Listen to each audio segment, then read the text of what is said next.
Good morning, everybody, and welcome to Coffee and Football, presented by John Donovan and Longhorn Wealth Management Group. I'm your host, Blake Monroe, where I'm joined each and every day by Bobby Burton and Jerry Hamilton. Tell us where you're checking in from, what you're drinking this morning. Get your questions in. We got a lot to talk about, guys, but first, let's start with that victory over Clemson, shall we? Woo! Great. Yeah, I've been in joy mode since the end of that game, baby. Just congrats to the Texas team, man. Bobby, I just want to say, like, the program where Sark's taking the program. I just think it's really awesome for this team, for this program. I'm so glad the Texas fan base got to experience a playoff game in DKR. And just a congrats to the players. I mean, this is 2 straight playoff seasons for Texas football. We just won a playoff game on your own home turf. Beat a talented Clemson team that, you know, what I think they're a bit of a smoke and mirrors team at the same time, but still talented. They got a number of NFL players on that team. Texas was the better team. They won the game, as they should have done, maybe in a different way than any of us even thought they would. But I just want to say congrats to the Texas team, Steve Sarkisian, the coaching staff. And I'm so happy the fan base got to experience a playoff win in DKR. That is one of maybe, while some of these first round games, how these 12 teams are selected, I don't necessarily agree with, and how they seeded them necessarily, who got buys and whatnot, which we have days to discuss leading up to these games. It's just awesome for Texas, this program, and how far they've come in a short amount of time. Well said, Jerry. Look, I wrote this morning on Texas football that the thing that I come away with is, first of all, I could get used to this, and and what I mean by that is playing meaningful games over the holidays. That's a good feeling to wake up this Monday morning and not be licking your wounds, saying, the season's over, all this other stuff, while college football around you is still going on. So the fact that the Longhorns are headed to the Peach Bowl itself is huge. The second point of this, and what the point you're making to a large degree, is the idea that this is a little bit of a run for Texas right now. We've seen those runs before. They were 15 and 20 years ago is the problem. 2 consecutive college football playoffs. Now, if they would have lost on Saturday, that may have been a little hollow, right? I think that would have been a little hollow. Now we're sitting here looking at an Elite 8 appearance, I guess is what you want to call it, right? And with a pathway to at least the semifinals. And I feel pretty darn good, because I think, you know, Texas just went, and here's one thing I want to try to really capture. Texas just beat the ACC champ. That is a program, not only were they 10-3 or whatever, but they were also, Jerry, a team that's won the national championship 2 times in the last 10 years. That is an elite program. Texas is now an elite program. Yep. And that's what it says. You went out and beat the ACC champ. You get the Big 12 champ this next week. Let's see where it all rolls out. You know, I think that Texas is going to have to go out there and play well against Arizona State, but there's no reason they shouldn't be able to. Yeah. And I feel like Texas is reestablishing itself 15 years hence as a true power in college football. And not only do they have that, I mean, they got Pete Kwiatkowski's gotten his defense better every year, right? Steve Sarkisian is one of the brighter offensive minds in football, period. So they've got the offense, the defense. They're adding the pieces of the puzzle from a talent standpoint. They're developing that talent. What are they not? They're really doing really well in NIL. What is Texas not doing right now well? I can't tell you anything, right? So I just feel like they've got a line of quarterbacks coming in. Quarterback's the most important position in football. I mean, what are they not doing well? And the fact is everything's going the right direction. And that is what gets you excited. And one of the things I wrote about today is it's not You mentioned smoke and mirrors a little with Clemson. There's no smoke and mirrors at Texas right now. No. It's it, and it's proven on game day 2 years in a row. 12 and 2 teams back to back right now. Brock, where are you going? Brock, where are you going? You're going to miss you guys. Where are you going, man? I don't know. I'm asking for real. Where's Brock going, man? Let us know where you're going in the chat. Go to work, he said, I think. Oh, okay. Yeah. Come on. Some of us are working on Monday before Christmas. I am working right now. I'm working my way up to telling Texas fans why it's going to be a game in Atlanta when I don't believe it is. Little news for you guys. Texas has had 5 visitors in for visits that we know of at this point from the transfer portal. They have commitments from 3 of them, or signatures from 3 of them. A couple of notes on the other 2. Eric Singleton, the wide receiver out of Georgia Tech, has committed and signed with Auburn. That happened overnight. So take him off your list. He was the #1 ranked wide receiver in the portal by various services. So that speedster signed with Auburn. Take him off your list. Max Clare, the tight end out of Purdue, has visited Michigan. Look, I don't know how heavily Texas now is involved with Max Clare. And so I'm not saying they're officially out. I'm saying that Texas may be looking for a different tight end at this point. Who that is to be determined. But 3 of the 5, I think, are done for Texas. We'll see where Texas goes next. Tyler Onyedim, defensive tackle, defensive end out of Iowa State, said he was entering the portal on Saturday, excuse me. He is a 2-year starter at Iowa State, and he's originally from Richmond, Texas. We expect Texas to have some interest there. We're not saying he's going to get him. They're going to get him, but that is something that we're monitoring in the portal. Jerry, the other piece is this. What can even Texas do right now in the portal, and other teams, by the way, given that it's the NCAA dead period, quiet period, all that stuff? Give people a little update on that. Yeah, so we're about to enter a dead period again, starting today, and that runs through January 5th, except for a 5-day window if you're a transfer player. So the issue there is Texas will be on the road in Atlanta playing in the Peach Bowl. So if you're leaving on the 31st, game on first, get back night of first. I mean, teams that are in the playoffs have a little bit of a disadvantage here. That are playing in the playoffs still have a little bit of a disadvantage here in terms of timing in the portal, because classes then start around January 13th, 14th, 15th. Now that's not your drop dead enroll dates. Let's be clear. But we're about to enter another dead period of recruiting. And so that is on, I need to look at December 23rd today through January 5th is a dead period, except January 1st through 5th. That's a quiet period for 2- and 4-year college transfer prospective athletes who intend to roll mid-year. January 6th through February 1, contact period. Obviously, that's when the junior days happen and more portal guys visit, except January 12th is a quiet period. January 13th through 15th, a dead period. That's when colleges start classes, a lot of schools. So we're coming up on another dead period here today, which begins today. It'll begin last night at 11:59 and runs through January 5th with the exception of 4 or 5 days for the college transfers. So we don't expect to hear much in the way of transfer news from a visit perspective over the next week. Now, that doesn't mean Texas won't have its tentacles out, gauging the interest of a Tyler Onyedim, et cetera, or other players that might enter the portal as well that we'll be tracking. But something to keep in mind that there are some NCAA rules around contact, et cetera, that Texas is going to have to navigate. They still absolutely are going to need some defensive tackles in the portal. Yeah, they got needs to fill. And look, I think if we know this about Sarkisian and the staff, they will fill those needs. It's just sometimes it doesn't happen as fast as I think the fan base would like for it to. But just look at how Texas finished with the #1 recruiting class, and think about where we're at in July when Oregon picked up DeCorian Moore and the chat was wild. And think about how things played out. I think it'll play out the same for Texas. Hey, think about this. Everybody said Texas needed defensive tackles last year, right? Okay.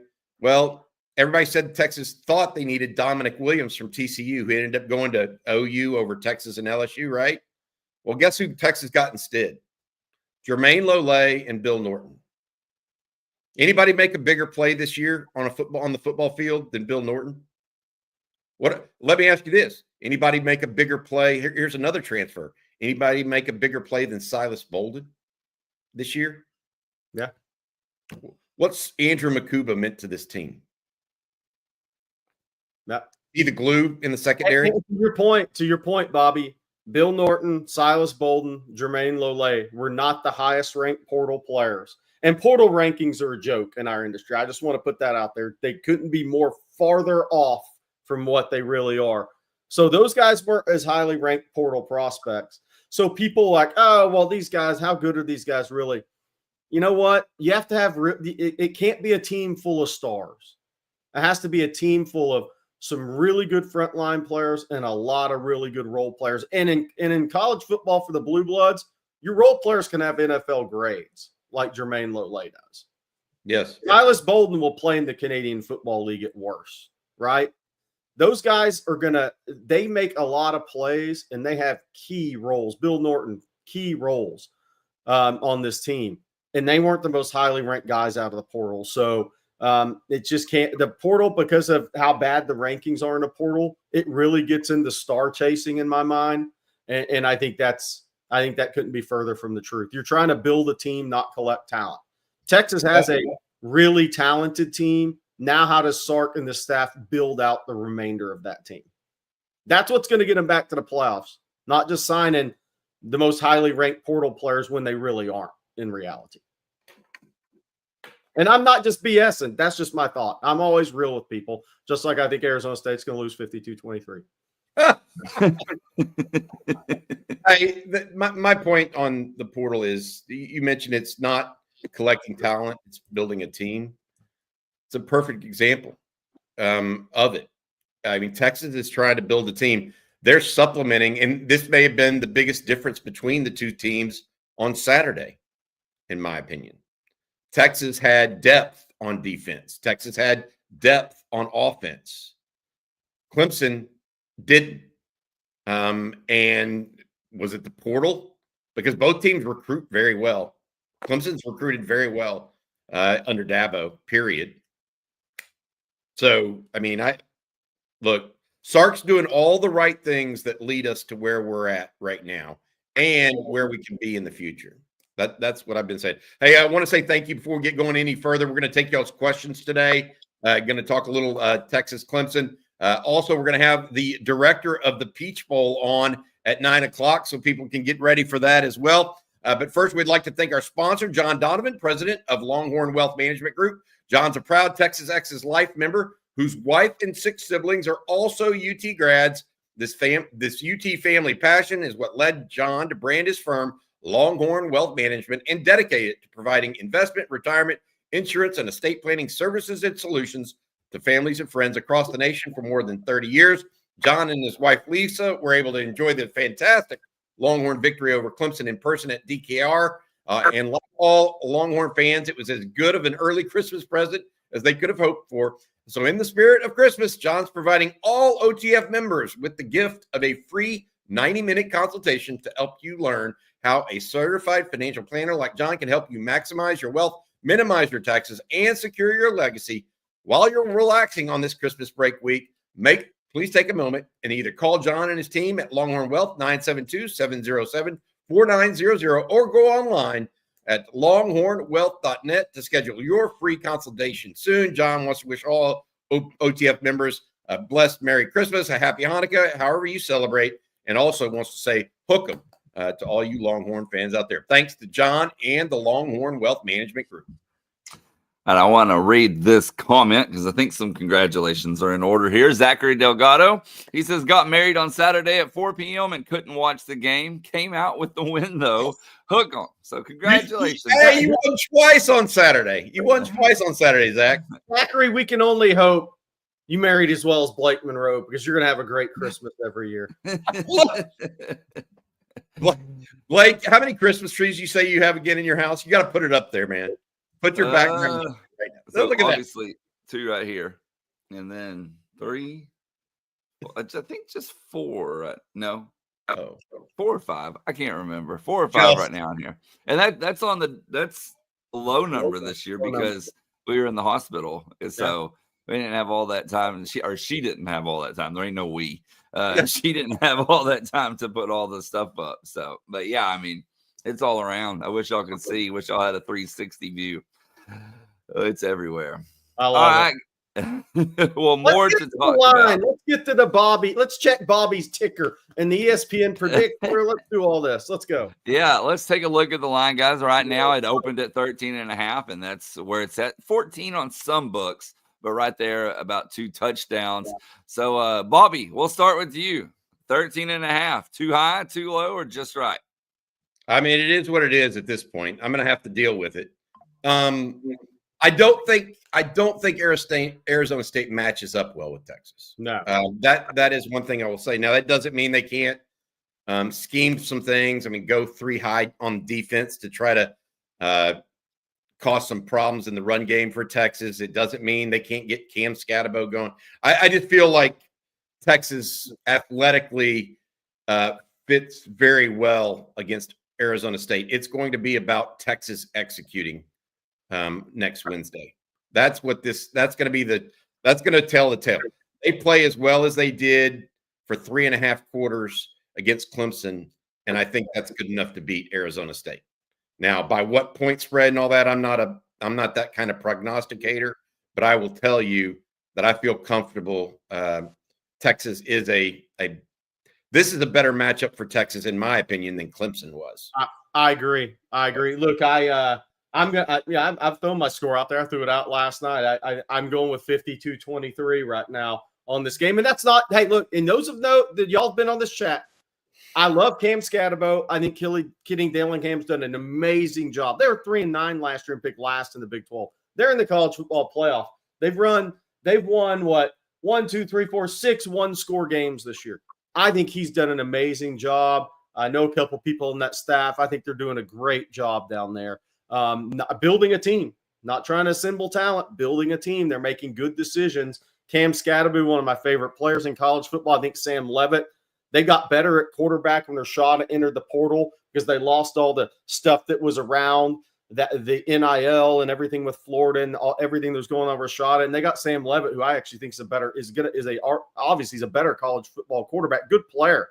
But I just think they're outmatched in this game, guys. I mean, I've been looking at it, and look, the record in the regular season of the teams Arizona State played this year is 64-80. 64-80. They played 4 bowl-eligible teams: Texas State, Texas Tech, K-State, BYU. If you count Iowa State in the Big 12 championship game, 74-83 is their schedule. The average total defense rank that Arizona State has played this year, 76.6 in America. The average offensive team they've played this year, and I think their D coordinator is a really good coach. I think they scheme well. The average total offense they faced this year is 56.3. They played 3 teams that were ranked top 25 in offense this year. They gave up 29-7 a game on average. And then you get into the talent disparity. And look, they have to keep it a low possession game. They have to try to shrink the game against Texas, and that means Scatabo is going to have to run it north-south, which is where he is. If Texas starts turning him east-west, Arizona State's got issues. But I think Texas D-line is going to win. I think Texas offensive line is going to win in this game. I think they scheme really well. I think they may be better in their secondary than Clemson is, honestly. But the front 7, I don't think they're as good as Clemson is. And that's an issue. And Texas is a more talented team, and they're the better team. And Arizona State's going to need help from Texas in this game. I want to add this. You talk about Texas and the offensive line and the Arizona State defensive line.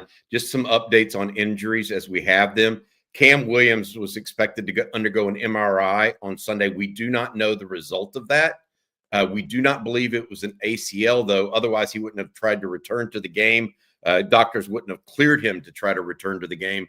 He did play one play and then came back out. At worst, we think it's an MCL. Jerry thinks it may be a lingering injury that we need to look into and think about here. But there's been no official update. Casey is asking the question here. Some other people have mentioned in the chat on his official status. I will say that both Trey Weisner and Jake Majors are expected to be full go. The other question from an injury perspective for the Longhorns is, what does this do with Isaiah Bond, the wide receiver who sat out against Clemson? Is he a guy that's able to return to the lineup and see what happens there? I want to say this. Ryan Wingo did a pretty good job in his stead, and Ryan Wingo is a really good blocker. And, part of it is he's just bigger than Isaiah Bond, right? And got longer arms, Jerry, and can kind of latch on a little bit better. But he made a key block on the 77-yard run for that Jaden Blue popped, and a couple other big runs. He played a lot of snaps. I think 60 some odd snaps out of 75 offensive snaps.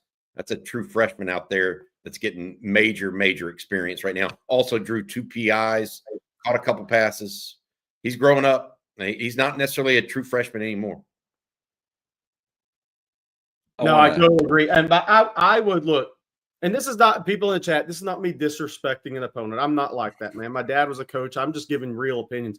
I would sit Bond. I would sit Bond and see how close to 100% I could get him before January 10th. Is what I would do. I would not push it. The level Trevor Goosby's playing, I wouldn't push Cam Williams either. Especially Bond though, because he's got to have his giddy up to be the player he can be. And Texas is going to need that giddy up from him. But I think this is an opportunity to get him a little closer to 100%. I'm not saying he can get to 100%, but I think this is an opportunity. By the way, Texas is practicing today. I think it's more of that Monday walkthrough practice type of thing. Tuesday, Wednesday, players will go home for Christmas, come back Wednesday night, and then get into it and get prepping for the Peach Bowl at Arizona State. That's the plan, as I was told yesterday. Sark and Kenny Dillingham both have press conference media availability today. We will be covering. We'll be covering that here at On Texas Football. CJ Vogel, Bobby, myself, all that. But that's the schedule for these guys, and I would rest Bond. I think Texas is fine where they're at. Try to get him as close to 100% as they can possibly. All right, I want to look a little ahead and use this question to do so. Obviously, Texas still has Arizona State to play, but Cheryl says, would you rather play Oregon or Ohio State? And I figure now would be a good time to look at the bracket as a whole, guys, and kind of see what's going on after the first week. So before the game Saturday, Bobby, before the games, first round games, I would have rather played Ohio State than Oregon if I'm Texas. But I flipped that. I would rather play Oregon than Ohio State. Ohio State can present defensively more of the issues that Georgia presented for Texas. Their front four can get pass rush. I think they're really talented defensively. I think they have the best chance to stop the run against Texas. And I know offensively, Oregon's a better team, but Oregon's given up 30-plus points to all 3 teams in this playoff. They gave up 31 at home to Boise. They gave up 32 at home to Ohio State. And they gave up 37 neutral to Penn State. Defensively, I think they're talented, but I don't think they're as good defensively as what Ohio State could present in terms of a team that has given Texas the most issues. And I know Oregon's better offensively than Ohio State, but Ohio State defensively, they can get after the passer. They can win the line of scrimmage. They have the best chance to shut down the run game and make Texas a one-dimensional offense. And I think that is where Texas' biggest struggle would be in a college football playoff game, is if they're made one-dimensional. So I would rather play Oregon than Ohio State. I'm okay with playing either. I think it doesn't matter. I'm in the Brian Robeson camp about who I'd rather play. I think with Oregon, it's going to be a who can score the most game. Right, to your point, Jerry. With Ohio State, I actually think there's some things you can do against them defensively to stop them and get Will Howard to compete against himself and beat himself. The interesting thing about Ohio State, their defense coordinator is Jim Knowles, who was at Oklahoma State just 2 years ago. Yeah. He is the guy that kind of engineered that 3-high defense that has given Quinn Ewers and Steve Sarkisian a lot of trouble. If Texas plays Ohio State, we would see what exactly Quinn and Steve Sarkisian have learned in that category. I think the Texas O-line can handle Ohio State. They have good players, Jerry. I don't think they have Georgia level talent on that line, even though there's some second and third round picks and they have some experience. I'm not as concerned about Ohio State that way. So I'm okay with whoever Texas plays. What I really look at with this college football playoff, and the bigger piece to me, is 5 and 6 seeds got a better deal than first and second. Yeah, all day. We talked about it. Yeah, absolutely. The 5 and 6 seeds, Texas plays Arizona State and Penn State plays Boise State. So there are 8 teams left. Okay. I think 6 legitimately have a chance to win a national championship. The only 2 that don't, in my opinion, are Boise and Arizona State. I can't see either of those guys going on a 3-game run. Now, maybe they upset Texas or they upset Penn State, right? I'm not saying that can't happen, but I don't see either of those teams going on a 3-game run. No. And so I feel like, yes, the play-in game cost you an extra week. Maybe you lost Cam Williams because of it. So that extra week of playing time actually maybe cost you your right tackle. We'll see if he's able to come back or not. But other than that, it's not much to pay, because I'd be rather facing Arizona State than Ohio State and Oregon to go to the Final Four. Wouldn't you? I mean, I think everybody's nodding their head. So we'll see. Yeah.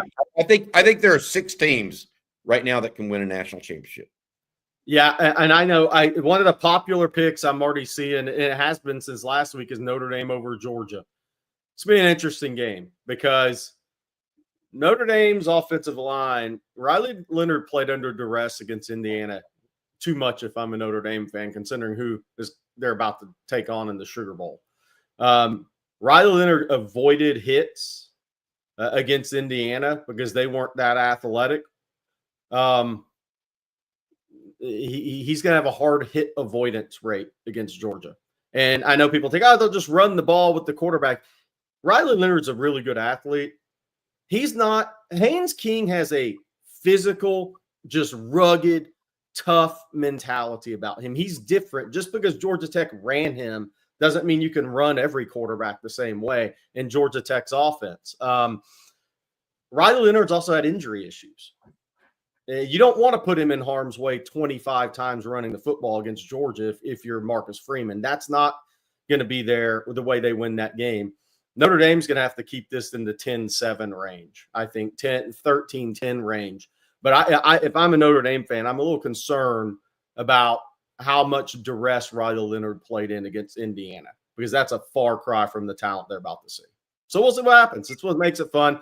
I think Boise's in. I think Penn State will win. I think Texas will win. And Oregon, Ohio State, I think it's a total toss-up game. I mean, I look, Oregon won by 1 at home, and smart coaching by Dan Lanning, maybe not smart in-game by Will Howard, or wasn't. That's going to be a really interesting game because that is 2 contrasting styles. The other thing about an Ohio State-Texas matchup, Ohio State's receivers are better than Clemson's, by the way. I mean, they got dudes at wideout now. Those guys are legit guys with size, the same way that kind of hurt Texas and Clemson. So that would be a matchup with a game within the game part of that if it comes to that. But right, that's January 10th. We got a ways. All right, guys, more to talk about this morning, and let's go over to some super chats, actually, because I want to go over to the state games. Corey B says, Jerry, Bobby, what did you think of KJ Edwards' state performance? I hope Texas gets him. Also, we have a chance to have 2 backs go over 1,000 rushing yards. Yeah, KJ Edwards, really talented guy, great explosiveness. I think, and I'm not saying he's as fast as Jaden Blue, but there's some of those burst qualities he has with a similar frame. That's what's going to be interesting for me with KJ Edwards, is how do the Texas SEC teams see him with his frame? Because I think talent-wise, No question. He can play anywhere. Some people are maybe frame-wise are going to kind of have some indecision there. But look, I want explosive players. I want fast players. You know, if you take 2 backs every class, you get a bigger back. You get the guy that can score touchdowns. I personally hope KJ Edwards is a guy that Texas makes a big move on, but I can't sit here and tell you that's for sure going to happen, because I do think some teams are going to have some indecision there on frame, because you're looking at 5'9", 175, 180. Yeah, I was going to say he's not Jaden. Yeah. Jaden Blue's bigger than that. Yeah, Blue was probably 185 in high school at the same age, but also 6 foot. You know, he had more room to grow. Trey Wisner wasn't very big in high school though, but yeah. You know, I think Texas has an interesting dilemma at running back right now. I don't know if they have. I don't know if they're going to take one in the portal right now. And I go back and forth on this. Should Texas take one? Should they not? But I keep landing on Texas taking one in the portal. And so if they do that, it's going to be a 1-year guy. Lewis Gaines says KJ is close to 6 foot. Thanks, Lewis. He lists at 5'9" currently. Yeah. Now maybe he's grown. And nobody's sleeping on him either, Nate. My point being here is I'm just interested in what Texas is doing overall at running back, because they got themselves into a situation this year where they really don't have the room they wanted. And it happened because of a single injury to Cedric Baxter. They got themselves caught with just one big back, Jerry. Yeah. And I think they need to address that. KJ Edwards obviously is 2 years down the road, him only being a junior. You also mentioned there's a guy at Lake Highlands, I think, that they're looking at now. Christian Rhodes, I posted a note on him on OnTexasFootball.com, and I'll be posting a lot of 2026 recruiting notes. We can kind of you guys can get to know a lot of these guys. Christian Rhodes was a 7'6", I think they're 7, whatever their district. They're newcomer of the year. He's a guy Texas, it's a short choice, has been in contact with. Chris Gilbert, Texas staff. He was at the Texas-Florida game. He's 6'1", 195, 200 pounds. Really burst onto the scene this year. He's been offered by Miami, Ole Miss, TCU, number of programs, 7 or 8 programs have offered him now. I bet he's up to 15 plus in no time in January. But another name to know in that 26 running back class, Christian Rhodes, Lake Highlands, Richardson, obviously home of Phil Dawson, Kent Perkins. There's been a few, Trey Johnson. I mean, a lot of big time athletes have come out of Lake Highlands over the years. But Christian Rhodes, a running back in 2026 that Texas does like. Now, is he ahead of Amari Latimer, who Texas has offered at similar style backs, similar size backs? We can't say that. But he's a guy they invited to a game. I'm sure he'll be back in January whenever Texas hosts a Junior Day visit. But a guy told me over the weekend that Short Choice in Texas has been in contact, and he was at the Florida game. Good player. Casey, I think Texas should be going after C.J. Donaldson, the West Virginia running back from the portal. We don't have a running back like that on the roster. No, they don't. But, you know, Sark wants to run outside zone, and I don't know that C.J. Donaldson has the speed to work the outside zone. It's rare. I mean, Jonathan Brooks was not a big back, a typical big back, but he was big enough. I don't know what Texas is going to do, but go back to this, Jerry. Like you mentioned KJ Edwards and his speed. Boy, both of those touchdowns that Jaden Blue had on Saturday, I'm not sure either of them are touchdowns by Trey Wisner. Okay. Yeah. And the reason why is because that accelerative speed. That's what KJ Edwards has. And so at the same time, Trey Wisner breaks, 5 times the amount of tackles that Jaden Blue does. Yeah. So he's a better 10 to 15 yard runner or 5 to 8 yard runner than Jaden Blue. I think you got to have a little bit of both is my point. You can't just be all one-sided because either of them could get you in trouble if you're too one-sided. I will add this. I did see Quentin Gibson, the young man out of North Crowley, play a little bit. He's legit. So I don't care what size you are whether it's KJ Edwards, Quentin Gibson, sometimes you're just legit. Like Colorado got a hell of a player. Now, is he going to be big enough to not get crumbled in college football. We'll see. But he's a hell of a football player. So I congratulations to all the state champions, by the way. North Crowley beating Austin Westlake thoroughly. I mean, that was a win, no question. Austin Vandergrift beating up on South Lake Carroll. Austin Vandergrift went out to a big lead, then kind of South Lake Carroll came back to him a little bit. Smithson Valley beating Highland Park. We talked about all these guys. Richmond Randall, Salina, Carthage taking it home as well. A lot of different ones. There's one for you right there, Blake. Your friend, the Gunner head coach, who's a Texas grad, by the way. We think he's going to come on the show and just talk to us a little bit about what it's like going through the state championships. But the interesting thing is he told us he couldn't do it this week because he took off to Mexico for celebrate. Yeah. A little tropical Christmas. We will have tomorrow morning. We will have Greg Tepper from Dave Campbell's Texas Football join the show. Talk a little bit about the state championships this weekend. Hope you guys enjoy that tomorrow. And by the way, I kind of the North Crowley game. We talked about this going in, and this is kind of leads me is kind of my thoughts on Texas Arizona State game is like Westlake. Tony Salazar is a great defensive coordinator. They are super well coached team. Sometimes you just get overwhelmed by talent, and sometimes those angles are hard to close, and sometimes there's just you face a team that just overwhelms you from a talent perspective, and that's what's going to happen in the Peach Bowl. Well, before we move on, guys, Bobby, I'm going to let you tell everyone out there about Dr. Brett Robin. Yeah, special thanks to Dr. Brett Robin at Austin Orthopedic Institute for sponsoring On Texas Football.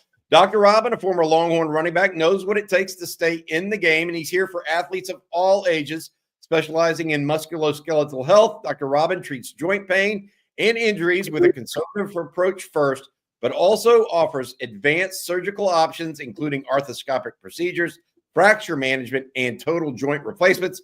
With convenient offices in Austin, Georgetown, and Killeen, Dr. Robin is accepting new patients now. If you're looking for a top-notch orthopedic specialist, give Dr. Robin a call, 512-856-1000. That's 512-856-1000.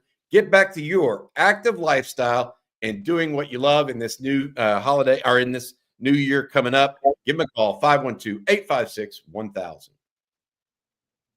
Jerry, if you would be so kind to let us know about Mark Saunders as well, I'd appreciate it. Yeah. When it comes to protecting all your stuff, wouldn't it be great to have one place that protects it all? I got some great news for you, Texas fans. Texas All-State agent Mark Saunders serves the Austin and Round Rock area and all of the state of Texas, and he's the only insurance agent you'll need. Everything from your home, car, and boat to your motorcycle, RV, and ATV. Call Texas All-State agent Mark Saunders' office today, 512-218-8571. Are you in good hands? You'll be in great hands with the over 35 years of Texas alum Mark Saunders. Give him a call again, 512-218-8571. And this is for you Arizona State fans out there. You're going to need collision insurance. Better call Mark Saunders. Okay, well, as we wait for the Peach Bowl director, we'll take some questions here. And let's start with some more super chats, guys. AR, thank you for your super chat, says, outside of Cam, does Arizona State have anyone else? They do. Their quarterback is really good player now, and he's a redshirt freshman. He transferred from Michigan State. The issue there is his best receiver, Jordan Tyson. You guys remember Jalen Tyson, the basketball player that signed with Chris Beard. I shouldn't have said that name. Signed with Texas and then transferred out, was a first-round draft pick after bouncing around the three schools. His little brother, Jordan Tyson, is a really good future NFL wideout, but he hurt his shoulder season-ending. It's supposed to be season-ending in the Big 12 championship game, and he had 76 catches for over 1,000 yards. With him out, their number 2 receiver has 19 catches. They have a tight end that flexes out that has about 17, 18 catches. Cam Scadaboo is their second leading receiver, 37 receptions. He's now their leading receiver. Sam Levitt, my point is Sam Levitt's a really good player. He's got good functional athleticism. He moves around the football field well at quarterback, keeps his eyes down the field. I think he's got a chance to have a career in football, but he just doesn't have the weapons around him that Cade Klubnik had in the Clemson game. That's going to be their issue is Scattaboo, I love Scattaboo. Him and Levitt have brought toughness, ruggedness, leadership to this program. The whole key for that game, Bobby, Scattaboo downhill is a problem in college football. If you turn him east and west, he doesn't have speed. If you can take away his strength, which is downhill power and thighs that will run through you, if you get him turning east and west, he's not the same back. That's going to be the key for Texas. I agree. I mean, I've watched him play multiple times. Really good player, hard-nosed player. I mean, that's the one thing I love about the Arizona State team, having watched them 3 times, I guess now. And they play together and they play hard. They may not be as talented as some other groups, but they play through it. I go back to, I mean, look, who would have thought that a team that got taken to overtime by Texas State in conference preseason would be there where they are now. And they did that because they persevered. So I like them as a team. We'll see whether or not they have the goods to do it all, or to go all the distance. But Scatterbo is a good running back. Is he ideal or perfect? No. He reminds me a little bit of the guy in Kansas City right now, Carson Steele, the backup. Played, I think what did he play at UCLA, Jerry? He runs through tackles, but he runs through more tackles than that. I almost want to say like a Mike Allstott type, if y'all remember him back in the day. Peyton yeah. That's who he is. He's more Allstott than he is Hillis. He doesn't have the like Hillis had some speed to him. Allstott was more that rugged, got to get 2 people have to tackle the dude unless he's going sideways, to Jerry's point. There's no one person tackling this guy, not in the hole. So yeah. And by the way, I want to say, because we're getting attacked in the chat. Don't make this game more than it is. Look, I'm predicting 52-23, but we also got to talk about the game, talk about the players, break it down. So it's that we're going to talk about it for 9 days. Scattaboo's a good player. We got to talk about all this. I'm predicting 52-23. So why are you saying it all? But you don't have to. Their point is you don't have to just keep saying that. I'm saying team more than it is. Quit making this team more. But we got to talk about the game. So look, Texas is a better team. They're going to win. They should win the game handily. But we have to talk about the players on this team and give it a rundown. And we are. I'm just talking to the chat. I don't think they mind talking about the game. I think they mind you sitting there repeating the score over and over for bulletin board material for somebody else, Jerry. If Arizona State needs my bulletin board material, you're already beat. That's true. That may be true. I'm telling you, that's what they're upset about. It's not the fact that you're game. It's just like me. You don't break into jail, Jerry. You're breaking into jail. All right. We're going to do another super chat here. Splendid Daddy, formerly Sugar Daddy, says Arizona State podcast think they've seen 4 or 5 better running backs in the Big 12 than Wisner and Blue. Taj Brooks is a good player at Texas Tech. Taj Brooks is a very good back at Texas Tech. They have seen one guy that I think is really good. For sure. Iowa State running backs are really good. I can tell you, none of them run the outside zone better than Trey Wisner, though. Yeah. No chance. Yeah. They don't. Nobody in the Big 12 runs it better, because I'm not sure anybody does. That's my opinion. I mean, he runs it really well. He has elite patience in that regard. He really does. And really good vision within it. I'll say this, RJ Harvey at UCF, really good player. He would be the guy that's maybe most similar to the Texas backs that Arizona State's faced. Colin Oliver, really good back. Different though. Yeah. No two combo. They've not faced a combo of running backs that have the speed Texas has. I'll tell you that much. No.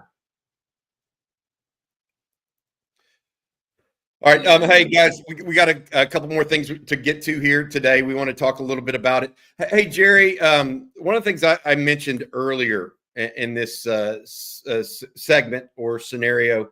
We were talking about Texas and the Peach Bowl and what that's going to look like. This will be Texas's first ever Peach Bowl appearance. And so we're going to bring on the president of the Peach Bowl Association and this game, Gary Stoken. Gary, welcome this morning to On Texas Football, bud. Hey, guys. Merry Christmas. Merry Christmas to you. Are you ready for the Longhorns to come We call? are ready. We were down there in Austin, got fired up watching the game on Saturday, flew home Sunday, and we're excited having Texas for the first time in our Chick-fil-A Peach Bowl. And if Texas wins this game, they would be the first team to win all 6 New Year's 6 bowl games. So interesting fact there. Do you have a 12-count Chick-fil-A nugget on your desk, or is that, right now? Because I had one this morning. It's a great breakfast. Well, you're ahead of me, 1-0 today. But I will catch up at lunchtime. Hey, Gary, one of the questions most important to Texas fans, and this is going to be one that may let them down, I'm afraid, is Bevo allowed on the sidelines at Mercedes-Benz this go-round? I tell you, I got the feel that Texas Bevo may be more important than the game with all the requests that I got. I mean, I must have got hit up by the security person, the person that runs Bevo, the person that runs Bevo's wife, the media. I had more questions about Bevo than anything I've gotten so far with Texas playing in the Chick-fil-A Peach Bowl. But we'll come out with a statement today at 1:00 at our press conference with both coaches.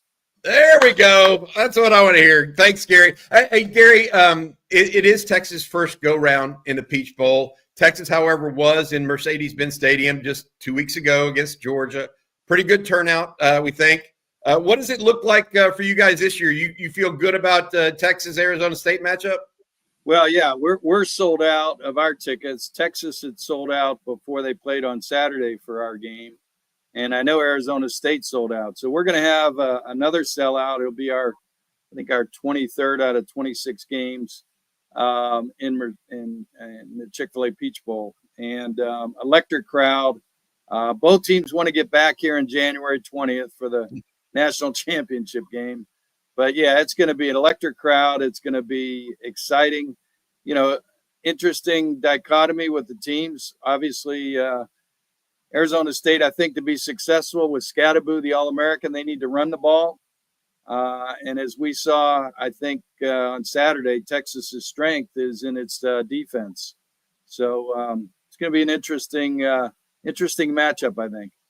Gary, I have a question. So does this kind of serve as a national championship warm-up as far as setup and kind of the way I know it's totally different, but is it kind of I don't know, a little bit of a practice run for that? Not to diminish the bowl at all, but it's just weird how you have the Peach Bowl and then the national championships coming right back after it. So is it kind of a run at that in a weird way? How much prep is going to be the same? Well, CFP actually runs the national championship game. Yep. So they'll be working hand in hand and have been meeting, throughout the year with Mercedes-Benz Stadium. Obviously, we work with Mercedes-Benz Stadium to put on the bowl game. So it's a little different in that way, but, a stadium is a stadium. The end zones and the yardage are the same. We're a little bit different this year being in a playoff that, right. The teams aren't here for a week, so we don't have all the activities. The teams will get in on Sunday night. We'll have a dinner. Monday, we'll have media day in the College Football Hall of Fame. They'll practice. We'll have some events in the hotel on Monday night. Tuesday, they'll have their walkthrough practice, some events, in the hotel. And then we kick off at 1:10. So, and then they'll fly out immediately after the game. The winner will obviously get prepared for the semifinal game. So, interesting enough, we host in the Chick-fil-A Peach Bowl the quarterfinal this year. Yep. Atlanta will host the national championship this year, and then we'll host the semifinal next year on January 9th. So basically within a calendar year, Atlanta's hosting all 3 of the major CFP events in the playoff. Gary, a question for you. We have a lot of fans on here that are going to be headed towards Atlanta. What are some of the festivities you guys have planned for the fans, not just for the teams themselves? Anything that they need to be on the lookout for or think about doing? Yeah, on the night before the game, we'll have our fan event at the aquarium, which is the largest aquarium in the world. It's a must-see when you come to Atlanta. It's a great experience. But we'll have the Texas Pep Band and the cheerleaders in there, so they can celebrate Friday night. Tuesday night. Used to playing on Saturdays. But also, when they get to town, they've got to go to the College Football Hall of Fame. It's there's only one in the country. It's in Atlanta. They'll get a totally immersive Texas individual experience when they log in as a Texas fan, as the exhibits will recognize them being a Texas fan and bring up Texas information. But they'll also get an immersive total college football experience in an AI atmosphere. Very interactive. And it's something they must see, when you come to Atlanta. So, and then on game day, 8 to noon Eastern, we have our Fan Fest in the Georgia World Congress Center, which will probably have about 35,000 people go through there. It's interactive games, zip lines, all kind of sponsor activation. There'll be Chick-fil-A in there. And then about a 100-yard walk to Mercedes-Benz Stadium for a kickoff at 1:10. So it's condensed this week, but we know we're in a playoff, and we're glad to be a part of it. I will give a high recommendation to the College Football Hall of Fame, Gary.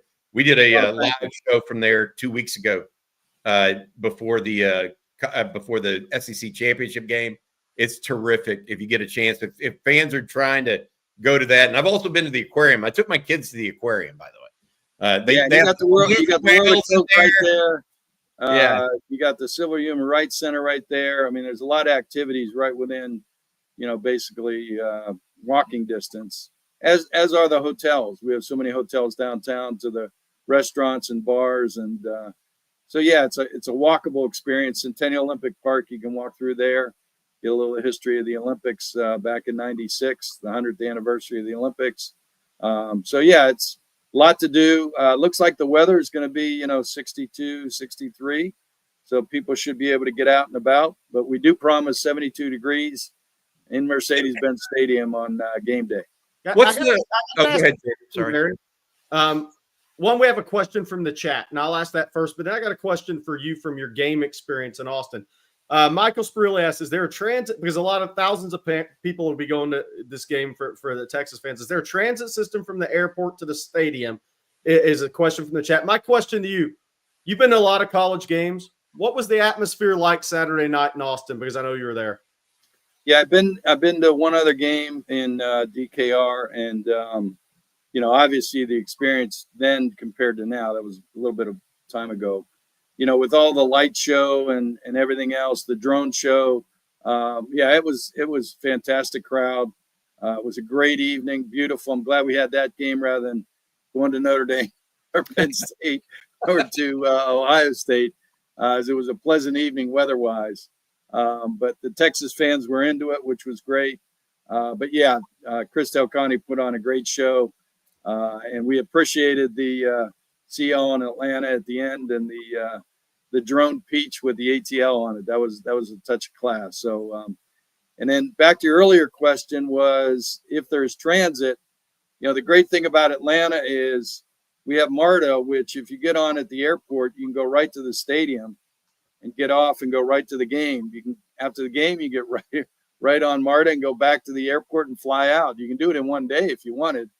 And, it's probably maybe a 20-25 minute transit ride on MARTA back into Atlanta and into the city for Mercedes-Benz Stadium. So, and once you're in the city, you really don't need a rental car. You can walk around to pretty much everything. So it's really condensed and, great experience. And I appreciate the comments on the College Football Hall of Fame. I led that initiative and was the CEO of Atlanta Hall Management to bring the thing from South Bend and get the site, get the exhibit design, raise the money. And, we put, the bowl has put $13 million into the hall to build it, sustain it. We are the most charitable bowl organization in the country. We've given $64 million to charity and scholarship since 2002. And that's part of our mission. We were the first game founded for charity back in 1968, the 9th oldest bowl game. And, we've maintained that as a part of our mission, and glad to do it. We're using college football for the greater good, whether it's our Aflac kickoff games on the front side of the season or our Chick-fil-A Peach Bowl, where this year we'll donate $100,000, $50,000 from us, $50,000 from Chick-fil-A to endow a scholarship at the University of Texas for Title I kids from Atlanta or Georgia, which are underprivileged kids that nobody in their families typically have gone to college. And so we'll do the same for Arizona State. We now have $9.5 million in endowed scholarships throughout 35 universities that have played in our game since we started this initiative. I love it. I love hearing about that, Gary, because that's part of what you're doing it for. You're That's not doing exactly right. Yeah, I mean, you could be running a number of different organizations, most likely. How big is a couple other questions? How big is capacity at Mercedes-Benz? What's capacity? We're about 72,000. We have opened up the expandable seats. So Mercedes-Benz Stadium has seats on both sides in one end zone for like Super Bowls, our game, the SEC championship. So we've opened those up to sell those. So we're about 72,000. We have not put in the standing room only on yet. Just have to see this week how it goes sales wise if we need standing room only.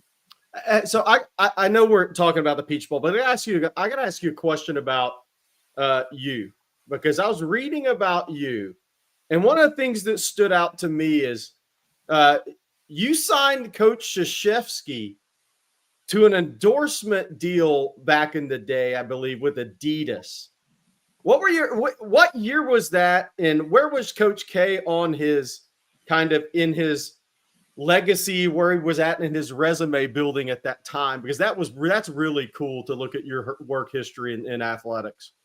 Well, I picked splinters out of my ass at NC State in basketball, and got my education paid for. And then I went into coaching and coached at North Carolina State for 3 years. Got out of coaching because, ironically enough, there was so much money being changed hands in bags, and now it's legal. Right. So I got out of coaching, went to work for Adidas in 1980, and Mike Krzyzewski just came from Army to take the Duke job, and I signed Mike to a contract. Amazing. And had him. I signed Herschel Walker to Adidas contract. So I had the best college football player ever. You guys may argue that. I had the best college basketball coach ever. And the real story, and my biggest regret in business, is I had Michael Jordan in 1984 wearing Adidas in practice at North Carolina. Dean Smith was getting $250,000 from Converse, and he wouldn't let him wear them in the game. And I had Michael wearing Adidas in the Olympic trials up in Bloomington for the 84 Olympic Games. And there's a book called Swoosh, which is about Nike. And in it, after they come out of the Nike meeting, Michael's dad says, "We got to sign with Nike." And David Falk says, "Yeah, this is an incredible deal." And Michael's quoted in the book, "No, I want to sign with Adidas." And so they came home from that trip, and Michael called me, and he always called me Mr. Stoken. I was probably 28 at the time. He was like 23. But he said, "Mr. Stoken, can you meet?" And I said, "Sure, Michael, we'll meet." So we met on Franklin Street in Chapel Hill. There's a stone wall there that starts in the Carolina campus. And he and I are drinking a Coca-Cola, and he says, "Mr. Stoken, I love you. You have been great to me and my family." Because I gave him all kind of Adidas stuff. And he said, "If you can just get close on the car, the annuity, the shoe deal, the apparel deal, I'll sign with Adidas. I want to sign with Adidas." And so I wrote up this 3-page marketing campaign, sent it to Herzegovina, West Germany, because the wall was still up. And the Europeans, Adidas was number 1 in the world at the time. And they sent back, "Well, we don't have that kind of money to put in the U.S. market." Now, at the time, if you read Shoe Dogs, which is Phil Knight's book, he talks about how they were bordering on bankruptcy. They were in the red. They couldn't find a bank to fund any kind of growth they were going to have. So you had to go to Japan to get money. And so they're in the red in 84. Well, we don't sign Michael. They sign him. And Michael goes on to sell $126 million of Air Jordan products his rookie year, puts Nike in the black, and now his own brand is worth $7 billion a year. Yeah. And if we sign Michael, Nike might have been out of it. There may not have been a Nike if we signed Michael.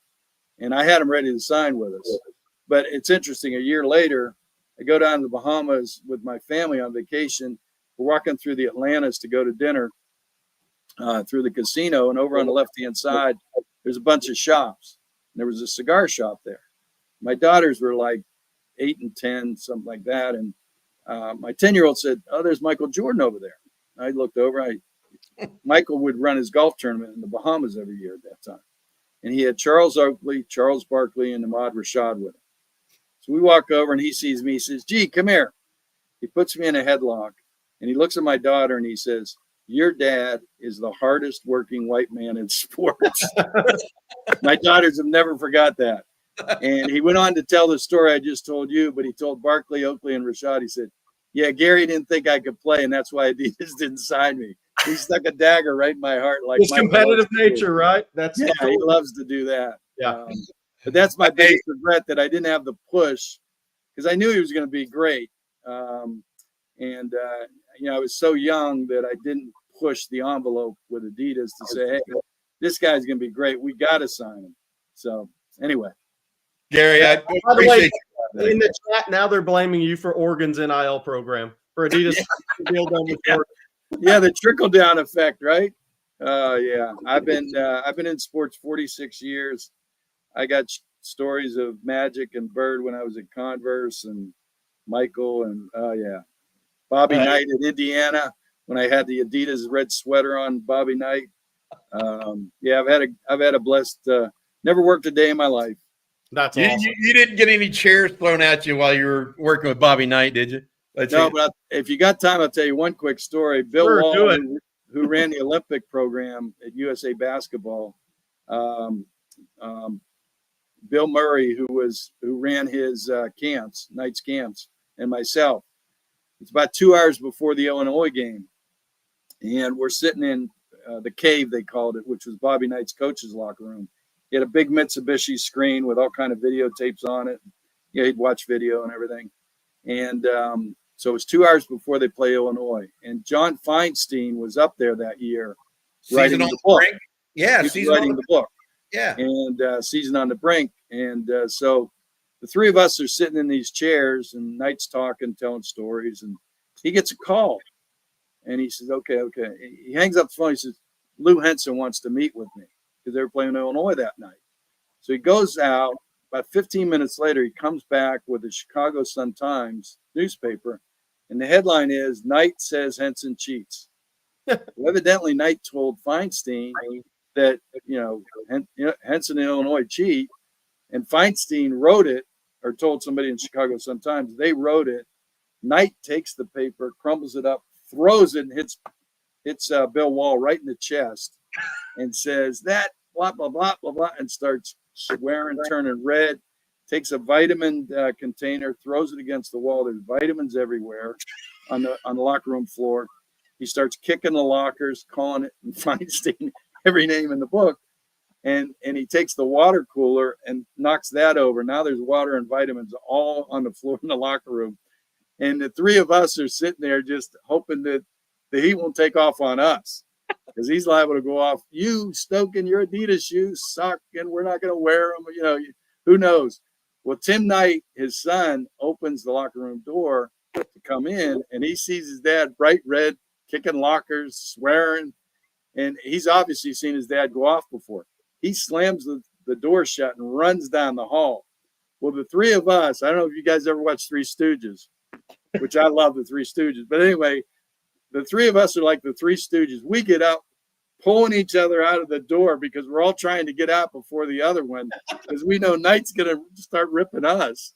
And so it was a riot. Wow. But then I've seen Bobby Knight when Quinn Buckner got cut from the Pacers, and Indiana was playing that night. And he calls Quinn and he says, "I want you to come down to the game." and I want you to sit next to me on the bench. I mean, he literally put Quinn Buckner right next to him on the bench. I can't remember who they were playing. And after the game, they win the game.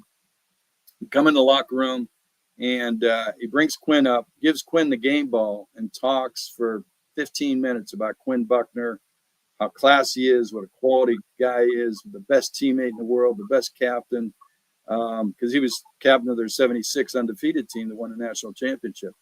And he literally, I was crying, Quinn was crying, the players are crying, everybody in the locker room is crying because Knight just went on and on and on.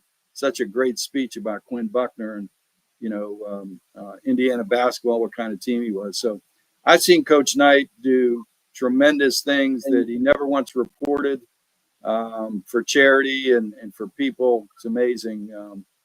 But anyway, I could go on for an hour on stories. That's why I had to ask you. I knew you had. I mean, just reading your bio, when I saw the connections, man. Congrats on everything that you've done for athletics. By the way, you've done thank you. I appreciate it. It's been fun, and my mom instilled in me Acts 10:29. It's more blessed to give than receive. So, I've just tried to. And my personal philosophy of life is God's gift to you is life. Your present to him is using the God-given talents he's blessed you with and maximizing those gifts. So I've tried to use what he's given me and the relationships I've been able to build to, make things better every place I've been. So hopefully I've been able to do that.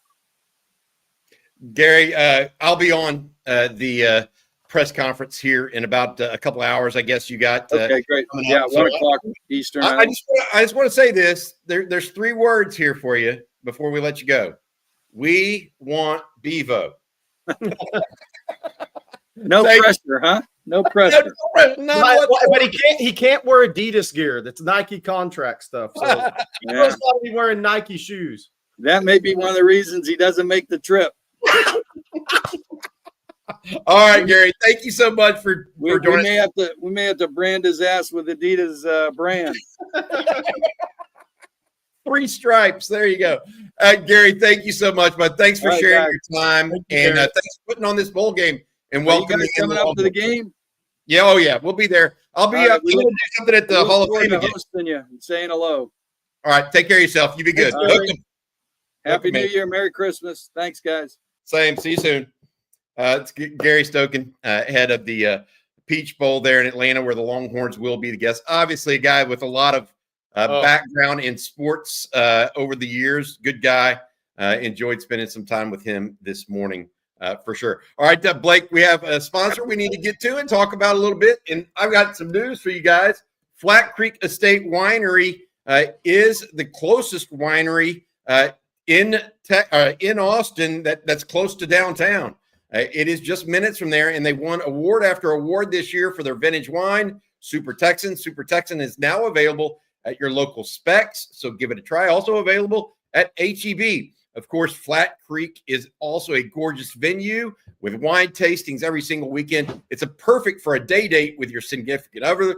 That's Flat Creek Estate Winery. I got to add this. It's so perfect for a day date. One of the OTF listeners yesterday got engaged at Flat Creek Winery. Oh, wow. So that's pretty cool. Yeah. Took his, I don't know if y'all saw it, but it is a gorgeous venue. Go out and check it out. Flat Creek Estate Winery. It's just past Lago Vista, that area of Austin. Okay, guys. Well, we got more to talk about. We got some more super chats. I'm going to start with this one here from Flying Tank. And Flying Tank, we appreciate your super chat. They say, I'm super excited. I've been a Longhorn fan since 2008, and I've never been to a football game, not even a tailgate. Wow. Excited to say I'll be at the game. We picked a hell of a one to go to. We got, so make sure, Flying Tank, make sure you come in on the night before. We're going to have a happy hour at a place with the Atlanta Texas X's. Come in and check that out. And then I'll be going to that nighttime party, I think, at the College Football Hall of Fame. And then the next morning, we're going to have something for folks to be around. So make sure you hang out with us. There is going to be a tailgate, all that stuff, and they will all be invited. By the way, Atlanta Texas X's events, and this is true for all Texas X's events, you do not have to have gone to the University of Texas. So it's a very open organization. If you support the Longhorns, come on, come one, come all. That's how we feel. And then we have a super chat here from Seth. Seth, we appreciate it as always. He says, at what point do we start losing running backs with the talent in that room? Choice is the developer. Let him develop what's in the room. Well, I think ideally, when you rise to the level that Texas is rising to, and I still think they're rising from a talent perspective and a roster perspective, is you hope they're 3-year and out guys. You hope you're not recruiting all 4-year guys, because if you do, guys are going to hit the portal, Bobby, and that's very important, is that you recruit enough 3-year guys to where that churn's not just graduation, it's early NFL entry. And Nick Saban's done it for years. Ohio State, Kirby Smart here recently.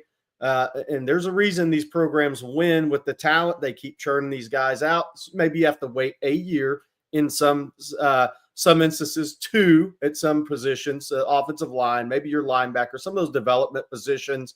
But you want enough of these guys to churn through as 3-year players to where that doesn't become an issue, saying, well, we got 5 4-year running backs coming back. And then there are kids that are looking at you saying, man, I'm not going to get a play. And, that's the situation I think you want to stay out of. And I think Texas has stayed out of that and will stay out of it running back. Interesting to see what Jaden Blue does. Yeah. He decides to come back. How does that change the calculus for the RB position? I think that's so. Seth, to your super chat's points, you don't want a bunch. You want to develop them. You're right. I don't disagree. At the same time, if you get caught without much production returning, and the other guy that has produced is still sidelined with an injury, I think your hand is forced a little. And but Blake, you have a picture. This will be a good time to bring up the picture of the guys who played in the Army All-Star game Saturday. And I tweeted this out, but I wanted to mention these guys. There's 3 All-Star games now in high school football. There's the Army, which is the old Army is now Navy in San Antonio. There's still the Under Armour game in Orlando. Those will be taking place. Under Armour game, I believe, is January 3rd, 2nd or 3rd. And the Navy game is the week after. Those have now turned into junior/senior games. This was the Army game Saturday night in Frisco, which because of the college football playoffs probably didn't get enough attention. But three future Longhorns played in that. Elijah Bo Barnes, number 25, James Simon, 31, and Nick Townsend, 9. Bo Barnes had 14 tackles at a pick 6. Simon had a 35-yard touchdown run, and I was told that Nick Townsend probably plays like Nick Saban. Nick Townsend had a number of highlight reel blocks and plays. Not a game you're going to catch a lot of passes at tight end necessarily, but all 3 of those guys really stood out in that game. 3 guys that I think are going to get on the field early at Texas. Bo Barnes will be there in January. Simon will be there in January. Nick Townsend's one of 4 guys in this class that's not an early enrollee, so he won't be in Austin until June. He's got to go try to hit 10.85 at 235 pounds this spring on the track. But all 3 of those guys were standouts in the Army All-America game in Frisco Saturday night. Okay, guys, more questions to get to, more super chats, and I'm going to start with this one from Jeff Carey. Jerry, I think this one's for you. And Jeff Carey says, Merry Christmas to everyone, especially my man crush. God bless, Jeff. Virtual hug. Merry Christmas to all. Oh, man. And then we have one here from Rudy Serta who says, I'm hoping Sark avoids the type of game Michigan had versus TCU. You can't take this game for granted. Yeah, I don't see it, Bobby. I don't see that at all. I don't see it either because Texas can throw the ball better than Michigan could in that game. Yeah. Like Texas isn't a one-trick pony on offense, in my opinion. Yeah.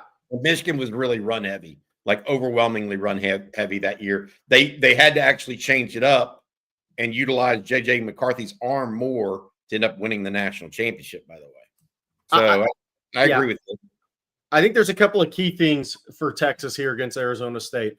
One, because Clemson put up the most yards and points that anybody has against Texas this season, it's a great week to be the Texas defensive staff leading into the Arizona State game. It won't take much to get guys' attention. one, correctable errors in a win is a great coaching week. Two,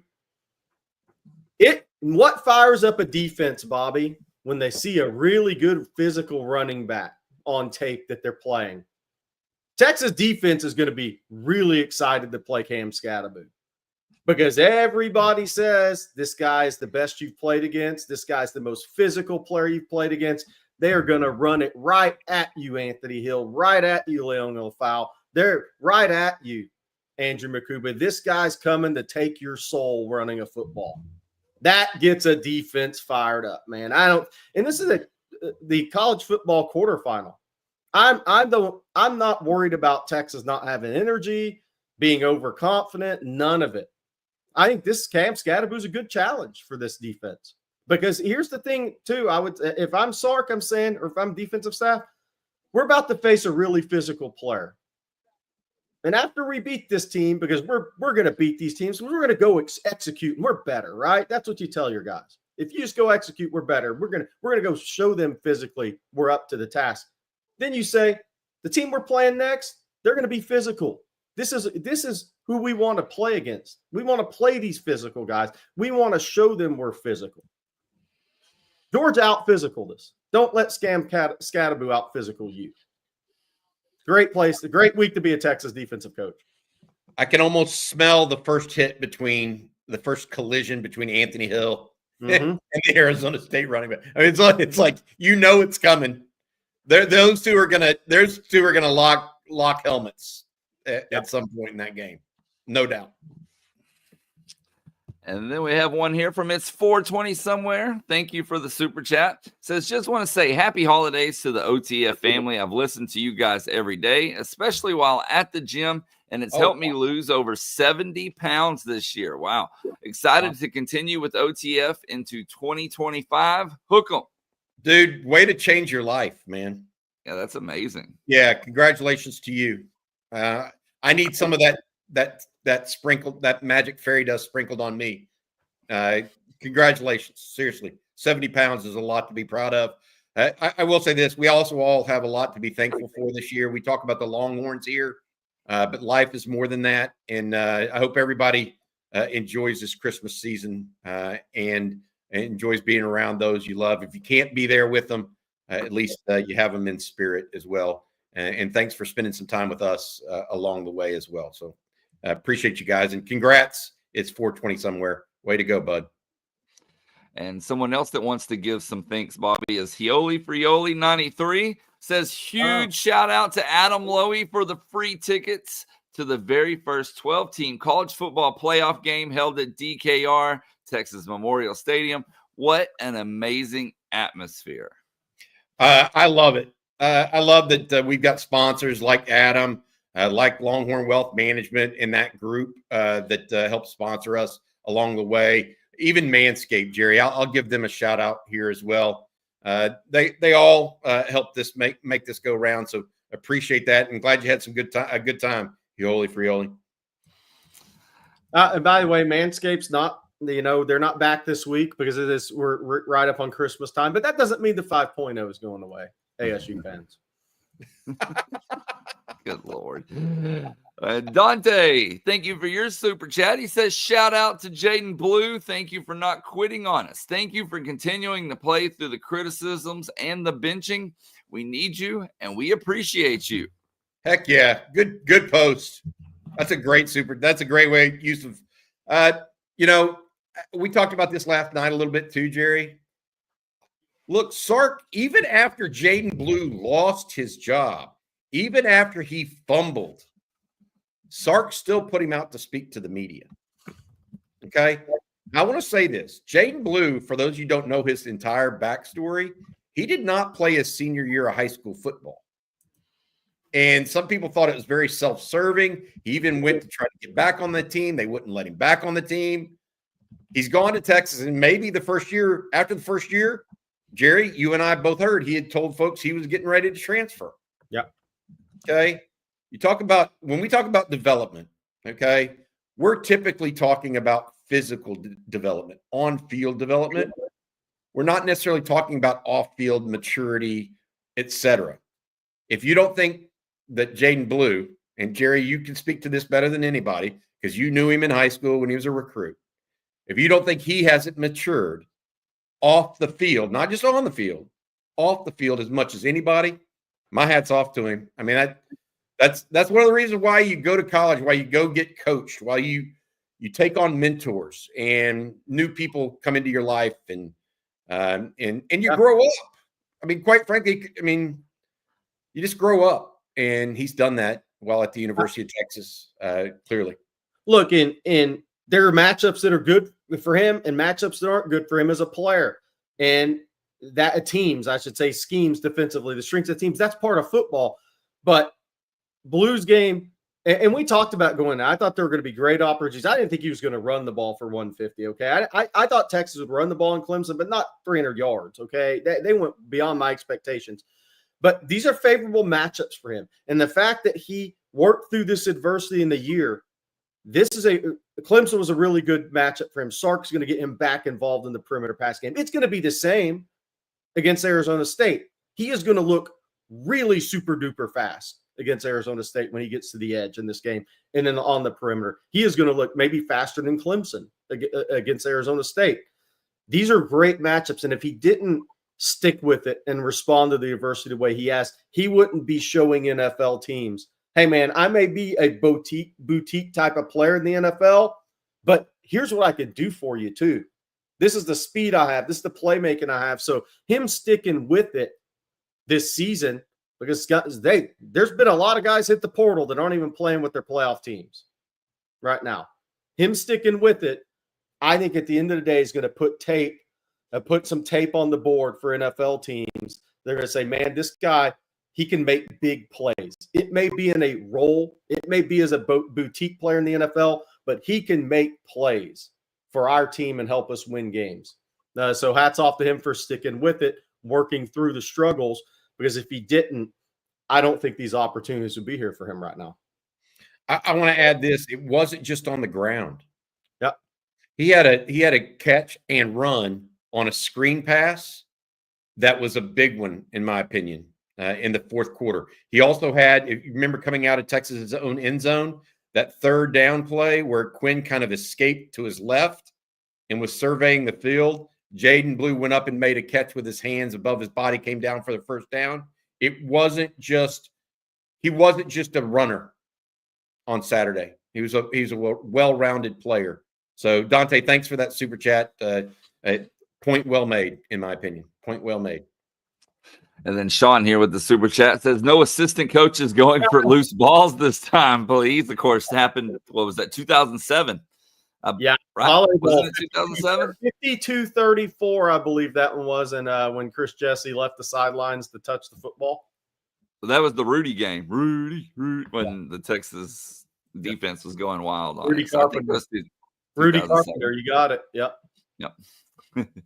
Good times. And then it's 420 somewhere. Again, thank you for another one. Game question. Texas gave up massive holes in their zone, so focused on Klubnik running. How do we avoid that against Arizona State, focusing on Scatterbo? Much different personnel for me. Look, Clemson has 3 wideouts that are going to play in the NFL. And they're all – And a tight end. And a tight end. So different personnel. Now, I think Sam Leavitt, the Arizona State quarterback's really good. I think if he played on the Clemson team, he'd have similar success to Cade. And that's not taken away from Cade. I think Sam Leavitt's a really good player. He's just younger, a little less experienced, but it's just different personnel. Jordan Tyson being out for Arizona State, he was all Big 12, future NFL wide receiver, hurt his shoulder late in the Big 12 championship game. 76 catches, 1,000 yards out the door. Their second leading receiver has 19 catches. Their second leading receiver technically is Scatterbo with 37 receptions. Shimon Matire, tight end from Florida, state of Florida. They flex him out a lot. So it's a different personnel, totally different team you're playing offensively. The other issue for Arizona State, I'm not sure their offensive line's as good as Clemson. There's just different personnel though. It's a different team. I hear you. The other thing to look for in this game that we haven't talked about, how many sacks this year does Arizona State have? 21. Only 21. Yeah. Texas should be able to pass protect against Arizona State, guys. Yeah. Just food for thought. And I think someone put in the chat earlier, no player has more than four. Yeah, Clayton Smith. You remember him from recruiting? All you recruiting junkies from Texas High went to Oklahoma originally over Texas, maybe somebody else. I can't remember who the third team was. Out of high school, transferred from OU to Arizona State. He is technically their best pass rusher. They have a lot of Texas kids. For those that follow recruiting on Arizona State, we'll get into it more. But they're undersized on the defensive line, 6'1", 285, 6'1", 290. They're undersized guys, and that's an issue for them in this game. But CJ Fite, their D tackle, is from Tatum, Texas. There's been a few fights that have come through FITE that have come through Tatum. Really good player, undersized, really good player, really good motor. There's a number of players that were at the University of Texas that signed with Texas. A lot of guys from the state of Texas on this team. Obviously, connections on that staff, including Brian Carrington, the corners coach, who used to be at Texas, who's done a great job there. Not just with the corners, but recruiting the state of Texas for them. So a lot of Texas flavor at Arizona State for sure. And there'll be several guys that Xavier Alford, their best safety, signed with Texas, then transferred to USC and is now at Arizona State. And he's of the guys that are from maybe signed with Texas that are at Arizona State. He has the best chance to have an NFL career. Zach Swanson, who's originally from Phoenix, signed with Texas. He's in the rotation for Arizona State on the defensive front. He's up to about 285 pounds. Prince Dorbaugh is either their second or third best edge rusher from Highland Park, signed with Texas. Jake Smith in the receiver rotation. Troy O'Meara's never really come back from the 2 knee injuries, but he's on that team in their receiver rotation as well. So a lot of guys that signed with Texas on this Arizona State team. And it's kind of what we talk about all the time. Just because you hit the portal and transfer from Texas, Bobby, doesn't mean you can't go on and impact winning somewhere else or be a good player. If Tassili Akana showed up at Arizona State and was a good pass rusher, it wouldn't shock either one of us. I mean, it's hard to break through at Texas sometimes. It is. I wish those guys. Troy O'Meara is a guy that I really wish the best to. He was really a high level receiver, I think, coming out of his high school, and then he tore his ACL on a non-contact injury 2 consecutive years at Texas. They were thinking that he might start as a true freshman. Yeah. Prior to that, and so you look at guys that are at Arizona State now. It's not all one reason. It's not all talent per se. It's size. It's fit within Sark's system. It's those sorts of things that you look back on. And you say, maybe. If things were different. So good. I wish them luck in every game except for this year. That's the bottom line. Talking about that, a couple of Texas players have gone ahead and decided where they're going to be going next year. Darian Gillette and Jere Bledsoe have both committed to Mississippi State. I don't know if we've mentioned that on this show, but I wanted to put that out there. Those are a couple of the guys. Aaron Bryant's gone to Vanderbilt. We know that. There are a couple other guys that have made decisions as well. We can go over those more thoroughly at another time. I want to add this on the portal too. I wanted to mention this earlier, but we've had so much awesome conversation that I forgot. Schedule's getting tougher next year through the portal.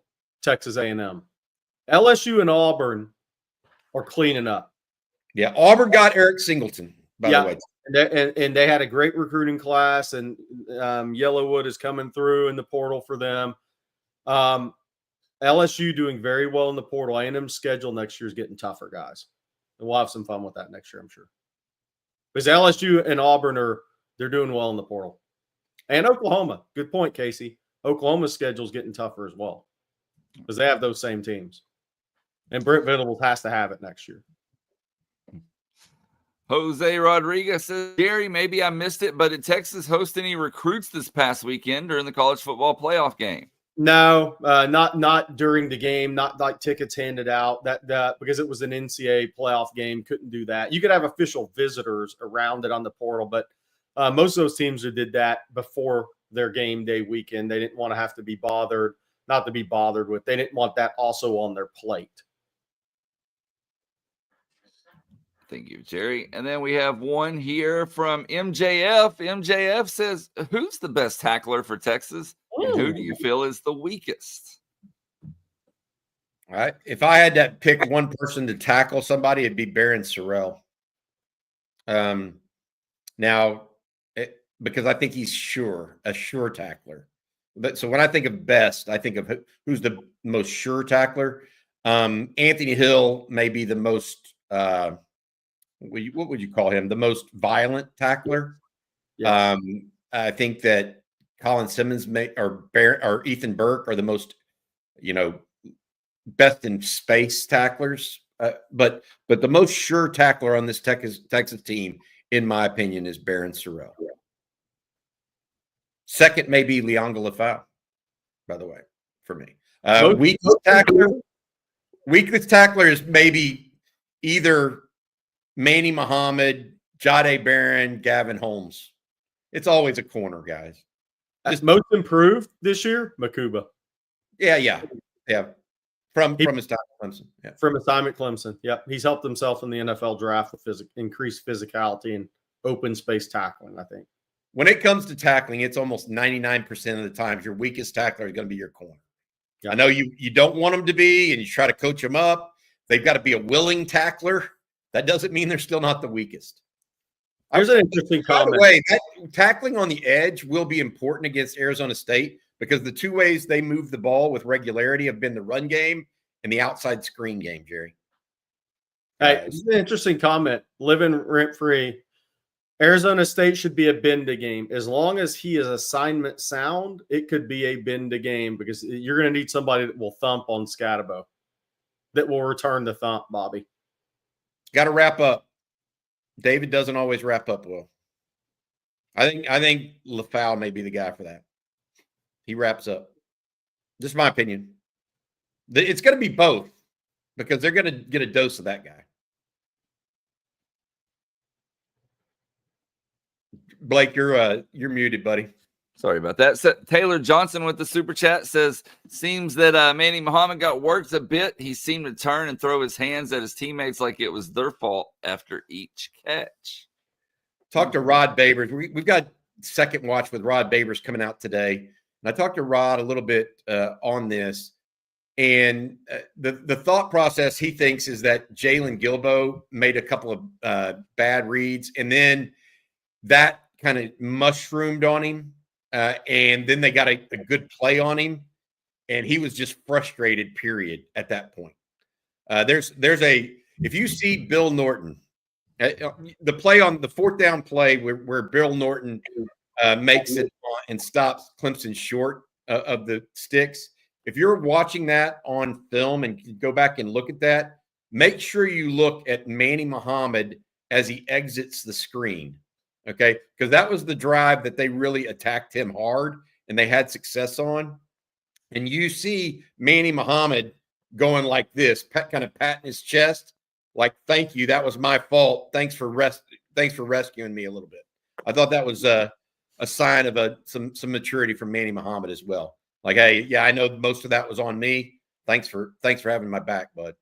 That's what it looked like. This is a great question. What is the SEC team comp for Arizona State? Somebody asked that earlier. It may have been Frank that asked it earlier too. Is it Bobby? You got anybody for that? No. If I had to choose, Arkansas. They don't do quarterback run as much. Here's who I think from what they want it to look like standpoint, but it didn't on the field, was Kentucky with Mark Stoops. With the downhill run game. Yeah, they're not that defensive focused. They don't have the defensive personnel. Maybe Oklahoma. They don't have the defensive personnel there either. I don't know that there's a comp. I really don't. I think style of play, if you're looking for a style of play, it's Kentucky offensively, is what I think, is the style of play.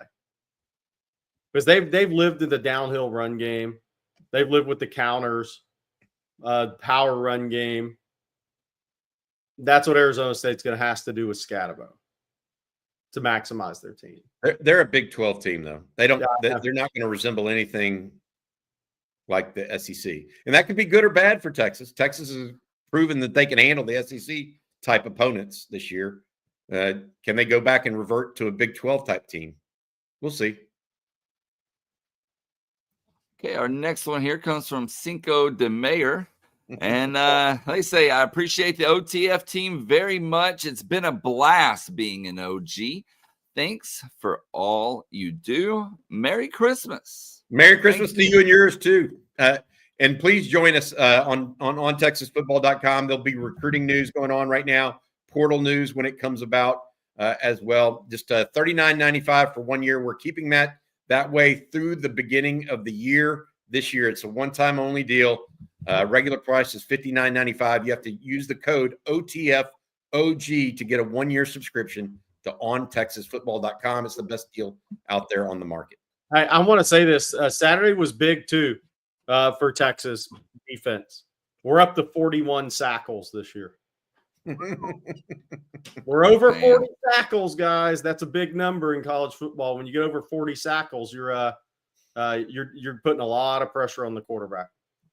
Getting after it. Yeah. We got one here from Matt Hanley. Matt says, good morning and hook 'em. I've been to a lot of games at DKR. Saturday was the best ever. Truly different and special. Would love to hear y'all's thoughts. I was telling somebody, guys, the other day, it wasn't as loud as Mizzou 2008, but the atmosphere and how much the crowd was interacting, it reminded me a lot of that Missouri game in 2008. The excitement of it. Yeah. It was a pure excitement. Yeah, CJ was there, and he said it's the loudest he's been to.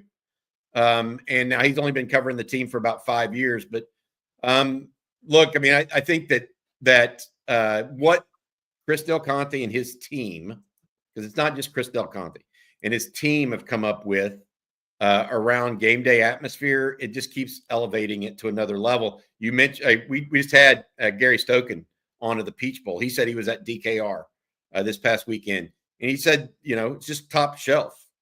The game day stuff that they're doing nowadays with the light show, the drones, etc. It gets people going. All right, Bobby, before we get to our last couple of questions here, will you let everyone know about John Donovan and Longhorn Wealth Management Group one last time? Absolutely. As a proud UT alum, John has served for 15 years as a Dallas, Texas Exes board member. He's now helping lead the build-out of the Collin County Exes chapter.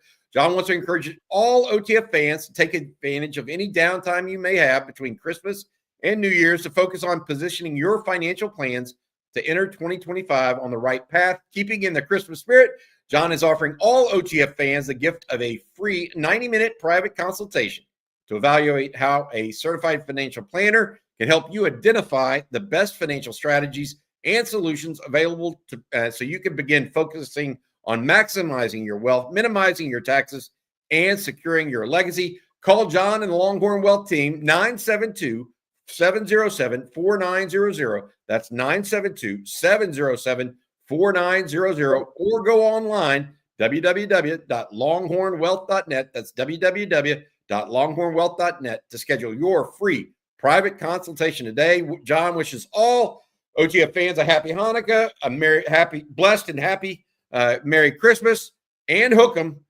from John Donovan, the group. Thank you, John, from us to you as well for being a sponsor all year long here on Texas Football. Thank you, Bobby. And we got one here from Rudy. Thank you, Rudy. He says, what went wrong with Jake Smith at Texas? I'll always remember the touchdown catch against LSU. Feels like a lifetime ago. He only has 6 catches this year. Had injuries. And I'm not sure he wasn't a finished product coming out of high school. I'm not sure he had the upside. But I do know from being close to a couple of people over there on that staff at ASU that he's maybe lost his love for football a little bit and has tried to get that back. And even though he's not playing a huge role, is actually really loving the game again. So I think he kind of went through all of it. Throughout he transferred from Texas to USC and then from USC to Arizona State, was highly recruited. Big recruiting win for Texas over Alabama. But I think Jerry's right. May have been a little maxed out in high school. We'll see. I mean, he's definitely a talented player. And I remember that LSU catch on that slant too, right over the middle. Yeah. Sam put it right on him. And then our last one for today, fellas. This one comes from Splendid Daddy. Thank you again, and thank you as always. Says Arizona State's bread and butter is physical downhill running. How much does having 3 weeks without live fire / popping pads hurt? For them, that's a good question. Look, can Arizona State handle Texas on the interior? No. Okay. That's going to have more to do with it, because the minute, to Jerry's point, the minute you try to that Arizona has to go sideline to sideline with him as a runner, that plays into Texas's hands. I feel like they're probably, Jerry, going to run a lot of wide receiver stuff, screen game, whether it's, they're going to try to do that to open up the middle a little bit, to give Scatterbo more one-on-one opportunities, hopefully. But we'll see. We'll see if that's successful. Nobody's really been successful doing that against Texas. The only team that's even come close to softening up the Texas middle, in my opinion, has been Georgia. Not sure Arizona State will be able to do it, but Texas may be playing the best running back they've faced all year, too. I think that's a fair question, whether or not he is. I think it'll be interesting how Texas plays Arizona State up front, because what Arizona State, and we have time to talk about this, and then we got to get out of here. Arizona State will let the Texas athleticism run up the field and run themselves out of plays and open up lanes for Scatterbo.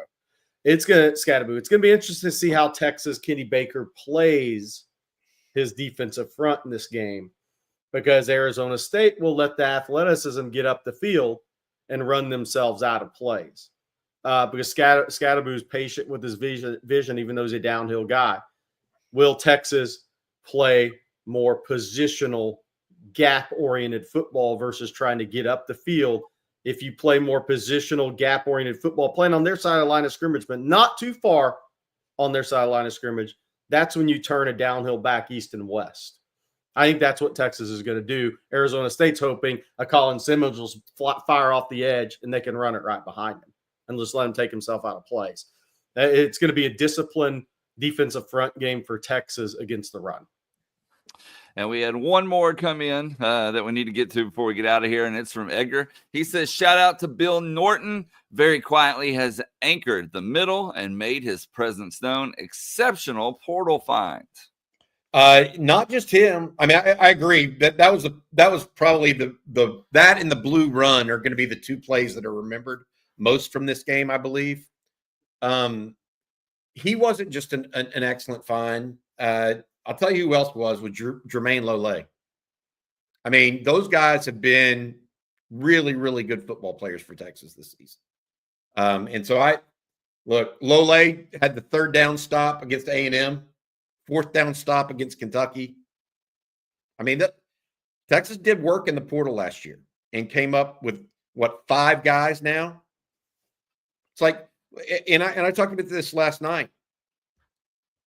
If you would have asked me who would been the more important transfer portal player for Texas, Amari Niblack or Bill Norton or Jermaine Lole, I probably would have said Amari Niblack, right?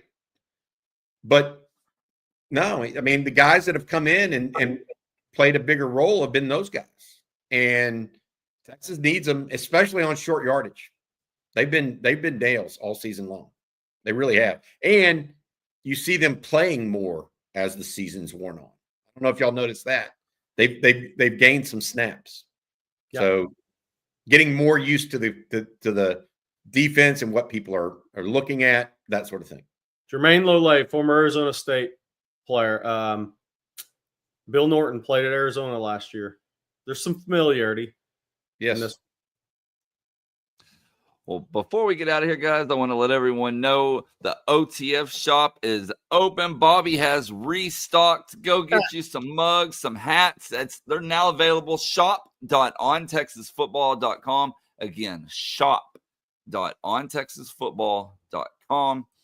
Get you some of them stylish caps. And hey, the hats are in play. The mugs are there if you guys want them. Enjoy them. They won't get to you by Christmas, but hey, if you got some relatives that are coming in late and they're Texas fans, give them a shout. Give it a try. Shop.ontexasfootball.com. We've tried to keep the prices very reasonable for everyone as well. So hope you're able to. Like, I got to mention. I got to find it, who it was. But shout out to the OTF member that was wearing the hat that ended up on the big board in DKR. Yes. Yeah. Yes, Okay. definitely. Yeah, that I'm trying to find. He mentioned, he replied in a thread. Was it Chad Vessels? Chad Vessels. If you're listening, Chad, shout out to you, man. The OTF hat made the big screen at DKR before the game Saturday. Yeah, that's awesome. And don't forget, more college football starting, well, right now. Coastal Carolina and UTSA in the Myrtle Beach Bowl. And then the Potato Bowl is later at 1:30 today. So you can catch you a couple of football games. But, Bobby, when they're not watching football, what can they watch right here on Texas Football? Yeah, we have the second watch with Rod Babers coming this morning. There's also that press conference that Gary Stokan was talking about. Steve Sarkisian will be there, as well as Kenny Dillingham.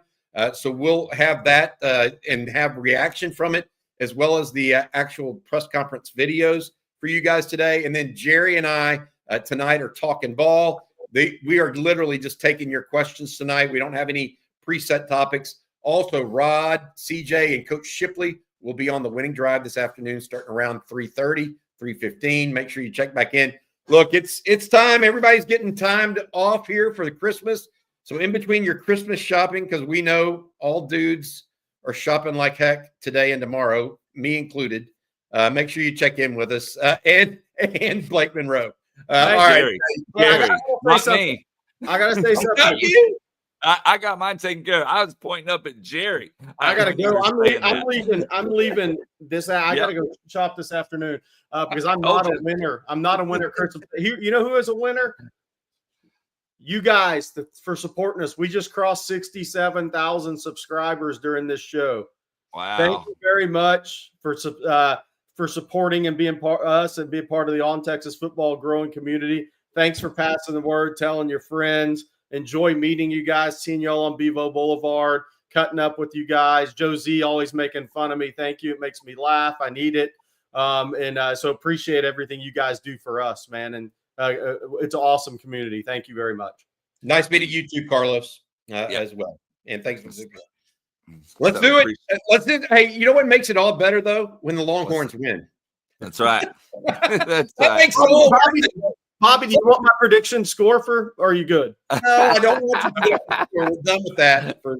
You can save that until the week of, dude, at the very least. I mean, my goodness, 9 days ahead. Hey, Alfio Visi, you want to come on the show? DM me. All right. There we go. Alfio, he's been active today as well. All right, guys. Well, we got to get out of here. By the way, my wife texted me. She said I forgot 5 of the Christmas trees on the front porch, so you can add 5 to that list. You got more shopping to do, Blake. You got more shopping to do. We will be back same time, same place tomorrow. So for Bobby Burton and Jerry Hamilton, I'm Blake Monroe, and we'll see you then. Hook 'em.